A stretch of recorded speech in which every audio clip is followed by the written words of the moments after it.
đặt lên nhà cái ao tam bọt chân thế nào rồi ai nghịch quạt chân tới nó tôi nằm vô ai chân chung ai chân tới tới năm ôn đặt tới tam bọt tới bà quạt tự bòn tự tiền để chẳng tới cái chu nó tiền quạt trà người tới nâng quạt từng cùi nâng quạt tới bàn chăm chỉ bớt chà lan thiềm cho bạn ấy hô bỏ từ miền tây của một bóng ôn là mau chân mùi cái mau chân cái áo mơn này chứ mà đó chà ban tới tình hộp hộp tới chẳng ai ôn chà rồi ai có thư chà chà anh nhóm mà thư công ban cái chuối ông nhà cái chuối anh làm bạn anh ôn ơiលោកបាអីដែលខ្លួនឯងចាស់ឲ្យថែទាំបងប្រុសដែលគាត់ពិការភ្នែកទីតើលោកបាយ៉ាងម៉េចដែរយាយអូបាណាអូនបាអីដើម្បីថាបងល្ងិតចារូនឯងនេះតែណារូនអត់តាមបាយក៏ហូមចា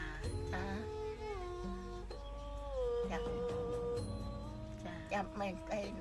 ចូលដល់ពេលដាច់ពេលអីធ្វើម៉េចទៅម៉េចយាយពេលដាច់ពេលធ្វើម៉េចពេលដាច់ពេលទៅចៃក៏គេហូបចាគីឡូទៅពេលបងគាត់ឲ្យរហូតបានយ៉ាងទៅទិញសងគេចាសុំដែលសុំគេបានក៏ទិញសងគេវិញទៅ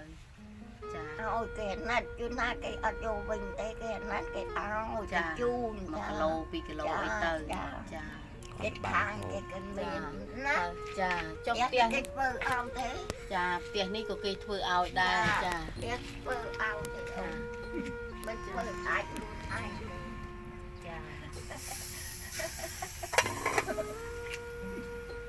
ចាផ្ទះបាយចាប់អូនខំតែចាប់បាយ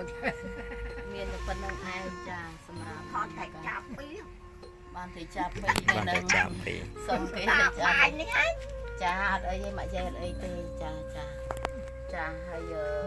ការដែលលោកតាទៅសុំនោះទៅសុំភូមិឆ្ងាយឬមួយក៏ទៅសុំតាមវត្តយើងទៅសុំទៅតាមវត្តទេចាtôi thả đồចូលឆ្នាំចឹងទៅណាចាថ្ងៃស្គាល់ថ្ងៃអីចឹងក៏ទៅចាបាន10000 20000អីមកយកមកទិញឆ្នាំក៏លេបផងទិញឆ្នាំក៏ជក់ផងអាចថ្ងៃក៏ហូបផងចា10000នេះគឺបែងចែកទាំងចាបែងចែកទាំងហូប10000ចាឆ្នាំគាត់ពិសាក៏បានពីអត់កូនចាពីអ្នកបងប្អូនតែបានបងតែទៅបានចា10000 20000មកយកអត់អស់ចាទិញមកហូបទិញឆ្នាំគាត់លេងទិញអីឯងមកក៏ហូបចាអត់មានថាចង់បានផ្ទះបាញ់អីទេណាចាឲ្យតែបានរបស់ហូបចាសុំលុយឲ្យសុំកបអាហ្នឹងបានហើយចាម៉ាក់យាយអហើយចាអីទេអត់វាអន់ភ្នែកត្រាឯងថាគាត់សួរថាចង់ផ្សាអីត្រាឯងចង់ហូបអីអូនឹងហូបអីគេ